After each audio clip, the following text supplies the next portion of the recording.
the biggest thing with the storm chasers, are they qualified to go up there and put a temporary tarp on your house?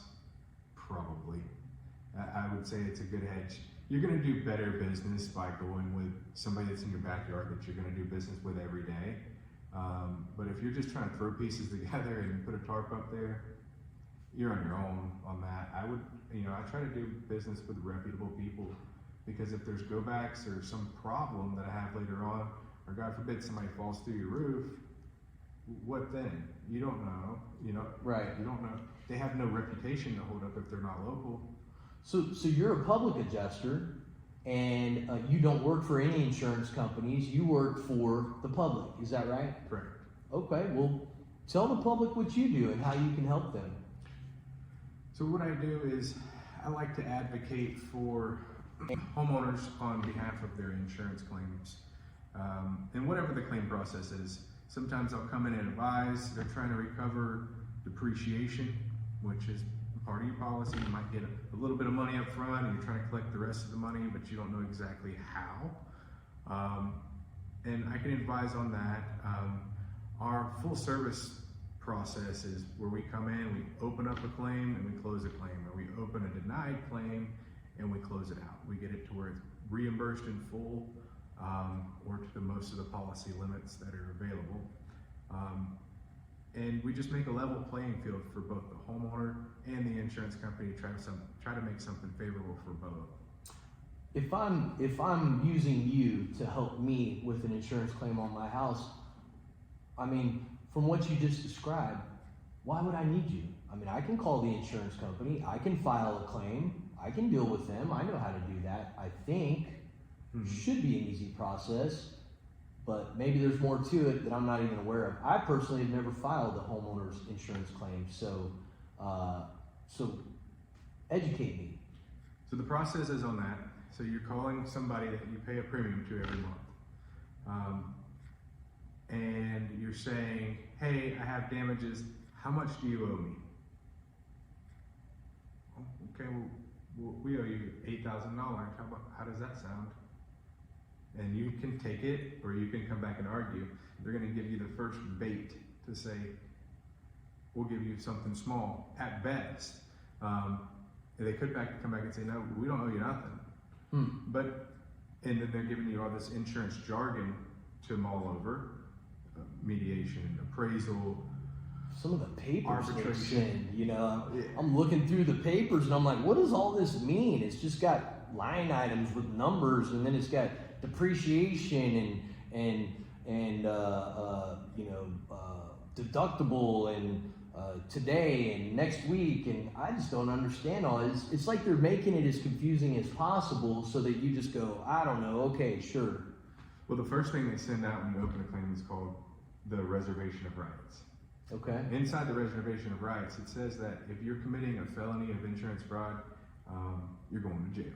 Okay, that seems fair. That's the first thing they submit. So it's kind of intimidating. So they say, okay, well, we're going to send out this reservation of rights. So that way, if we do send out something that's rebuttable, they're reserved. They're like, well, maybe we shouldn't do anything because we don't want to be committing a felony, and they're saying that they only owe this. Okay, well, we'll back down. Gotcha. And they're hoping for that. So they're playing on a fear factor. Yeah, they're playing your fear card. Right.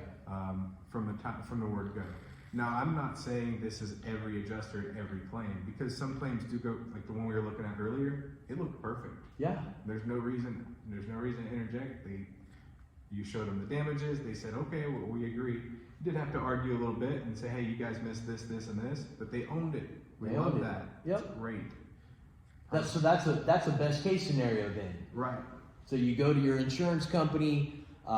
In this particular, what he's talking about right now, I'll just take a moment to explain it.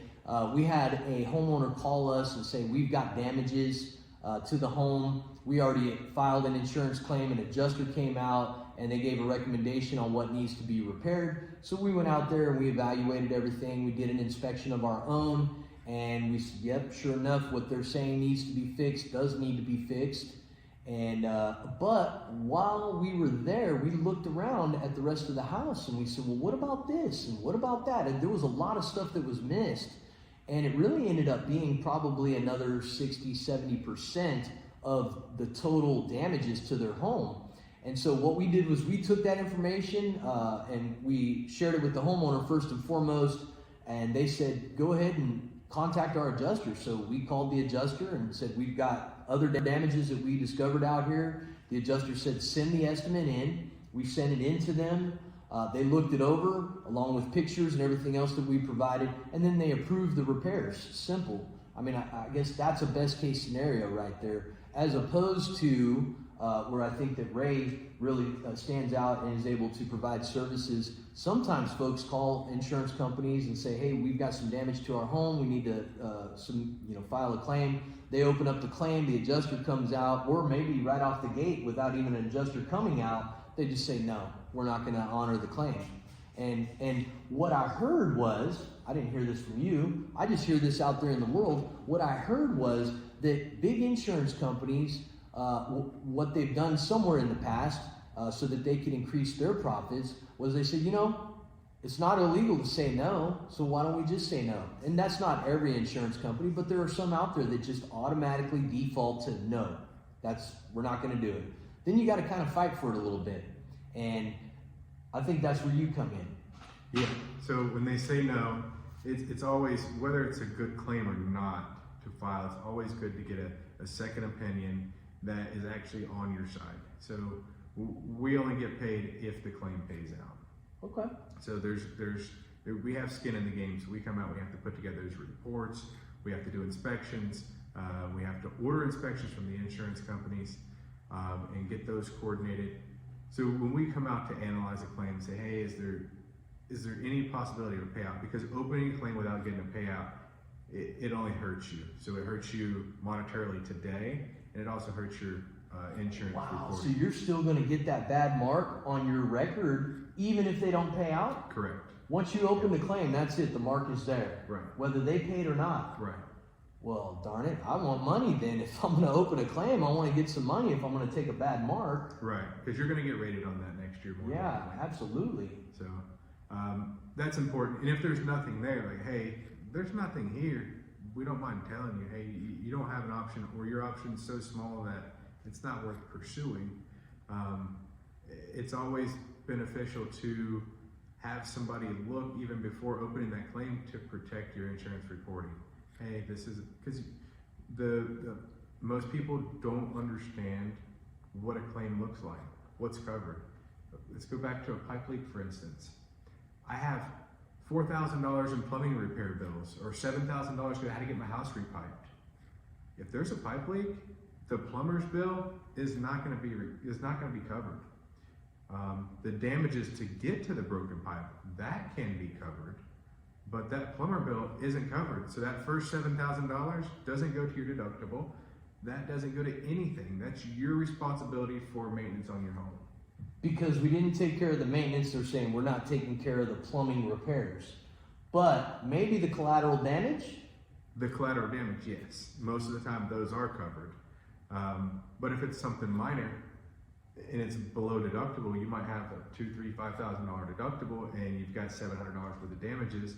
Even though you have a $10,000 plumbing bill, you only have a couple $100 worth of damages. So therefore I would say, hey, it's not worth filing a claim over because it's only going to hurt you. All right, let me